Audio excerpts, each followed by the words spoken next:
Cheers! My name is Jan and welcome to my video. The snakeboard is a build that will take you less than 1 hour.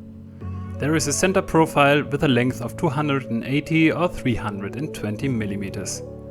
For the axles you need two 200 millimeter profiles stacked on another and connected by a parallel joint. The step plates are supported by L joints to prevent the plates from bending. Make sure the wheels are offset by 2 washers to give a bit of clearance. I recommend using the angle limiters on the hinges. These will help to rotate your feet into a correct position upon startup.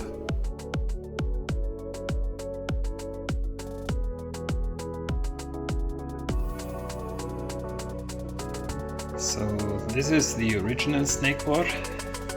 So this one's still from, I believe, from 1997. So you see it pivots around this axis directly, but I couldn't build it this from Infento, so I built the hinge point right here.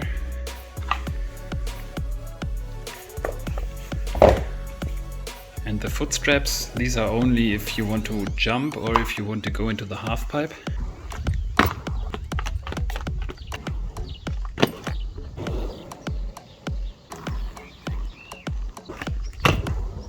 But if you wear these foot straps, you also need some protectors to protect your hands when you fall. It's like going with inline skates, so you need protectors in the helmet, definitely.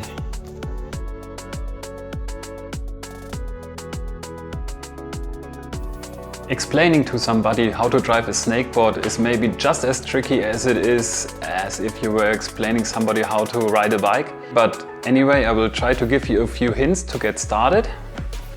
So ideally you take the floor indoors, so ideally a soil that is perfectly flat and even no tiles, it should be super smooth. Then you go on the snakeboard having your feet parallel to the step plates, and to avoid that you slip away with the other foot, I would just recommend just hopping onto it, and then the second foot you can adjust it gradually just by turning it to the end stops. Now, what you can do firstly to get a bit of a feeling of it, you twist the feet inwards like this, and then you are trying to move it back and forth in this direction. Same you can do on the outside. With the rotation of your upper body it is much easier. And now it's a combination of both that you need to do. Never make your feet in a parallel motion. Many beginners do it this way, but that's no good. You won't progress at all. So you go in the one direction and then you twist in the one direction, switch your feet and then go in the other direction. Twist your feet back again and go in this direction again. And take your arms and your total upper body at the beginning to make it easier. It looks a bit goofy, but it helps over the time. And by the time I think you don't need that much of upper rotation, but you will get a feeling of it.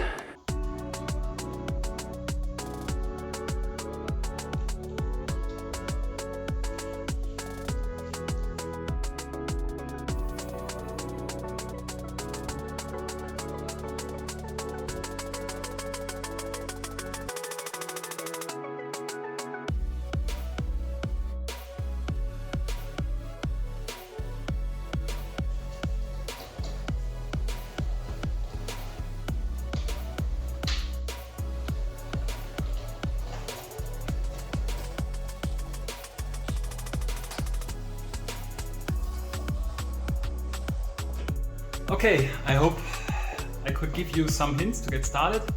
Good luck and take care.